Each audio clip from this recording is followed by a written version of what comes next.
शिवाजी महाराजांची प्रतिमा या ठिकाणी बसवली. तर छत्रपती शिवाजी महाराजांचं आमच्या गावात अंकोली या गावामध्ये आगमन झालंय, त्याचा आम्हाला खूप खूप मोठा अभिमान वाटतोय.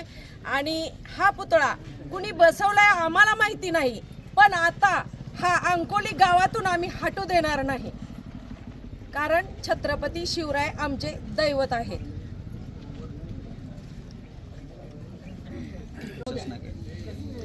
आमची मागणी, आमचं छत्रपती शिवराय आमचं दैवत हा या ठिकाणीच आम्हाला ठेवायचंय, तर आम्ही काय हलू देणार नाही, एवढीच आमची मागणी.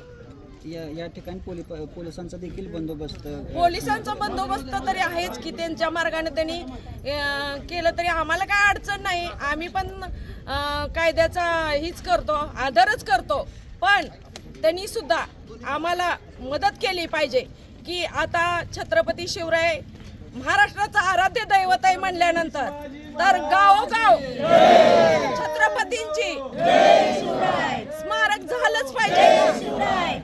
खरं तर मोहोळ शहराच्या ठिकाणी देखील छत्रपती शंभूराजांची प्रतिमा ठेवण्यात आली होती. कुठंतरी हा ट्रेंड गावोगावी मूर्ती स्थापन करण्याचा कुठंतरी ट्रेंड सुरू होतोय. भारी वाटतंय, एकदम भारी वाटतंय. महाराष्ट्रात प्रत्येक गावोगावी छत्रपती शिवाजी महाराज, छत्रपती संभाजी महाराज, अनेक अशा थोर पुरुषांचे पुतळे व्हायलाच पाहिजे ना. का व्हायला नको, का व्हायला नको, व्हायलाच पाहिजे ना. अरे हा महाराष्ट्र छत्रपतींचा महाराष्ट्र आहे, का व्हायला नाही पाहिजे, व्हायलाच पाहिजे ना. आणि विरोध करणाऱ्यांनी सुद्धा विरोध नाही करायला पाहिजे. आणि जरी कोणी विरोध केला तरी आम्ही शांत बसणार नाही, कारण छत्रपती शिवराय हे आमचे आराध्य दैवत आहेत.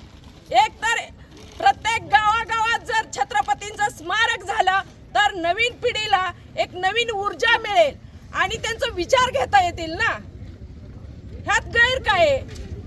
छत्रपतींचं स्मारक, शंभूराजेचं स्मारक प्रत्येक गावोगावी झालंच पाहिजे असं मला तरी वाटतंय.